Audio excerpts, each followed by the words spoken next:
بسم اللہ الرحمن الرحیم۔ خوش آمدید کرتے ہیں بکمان پبلیکیشنز کو۔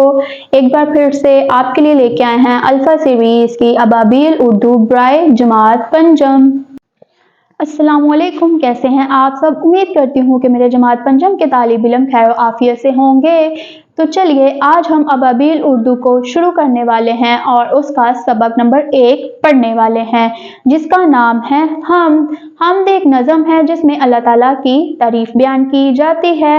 تو چلیے اس سبق کے دائیں جانب موجود حاصلات کالم کو پڑھ لیتے ہیں۔ اس سبق کی تدریس کے بعد آپ اس قابل ہو جائیں گے کہ سنی ہوئی چیزوں کی تفہیم کر کے بتا سکیں، حافظے میں موجود نظم اور اشعار لے اور آہنگ سے سنا سکیں، نظم پڑھ کر اس میں موجود معلومات اور تصورات کو اخذ کر کے بیان کر سکیں، رموز اوقاف، ختمہ، سقطہ کا استعمال کر سکیں، نظموں میں دیے ہوئے فطری مناظر پر اپنے جذبات اور احساسات کا اظہار کر سکیں۔ تو کیا آپ کو معلوم ہے اللہ تعالیٰ اس کائنات کا خالق ہے؟ آسمانوں اور زمین پر ہر چیز اللہ تعالیٰ کی تسبیح بیان کرتی ہے۔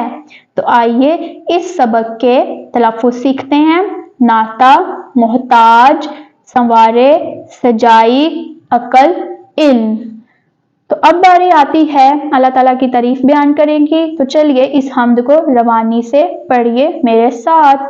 میرے مولا میرے داتا، ہر ایک کا ہے تجھ سے ناتا، ساری دنیا تو نے بنائی، پھل اور پھولوں سے سجائی، جنگل اور پہاڑ بنائے، باغوں میں پھل پھول اگائے، تو نے ہی انسان بنائے، تو نے ہی حیوان بنائے، علم سکھانے والا تو ہے، عقل بڑھانے والا تو ہے، ہم کو ایک سیدھی راہ دکھا دے، نیک بنا دے، ایک بنا دے، مل جل کر ہم کام سنواریں، نام پہ تیرے جان کو واریں، ہم محتاجوں کے کام آئیں، بھٹکے ہوئوں کو راہ دکھائیں۔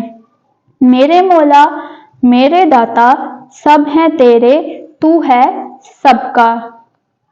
تو جی میرے پیارے بچوں، یہ تھی ہماری آج کی نظم جو کہ تھی حمد، جس کو ہم نے روانی سے پڑھا۔ امید کرتی ہوں کہ آپ کو اس کے الفاظ بآسانی سمجھ آئے ہوں گے اور آپ اس کی املا درست طریقے سے کر سکیں گے۔ تو چلیے ہم آپ کو ملیں گے ابابیل اردو کی اگلے سبق کے ساتھ اور اگلی ریڈنگ کے ساتھ۔ تب تک کے لیے اللہ حافظ۔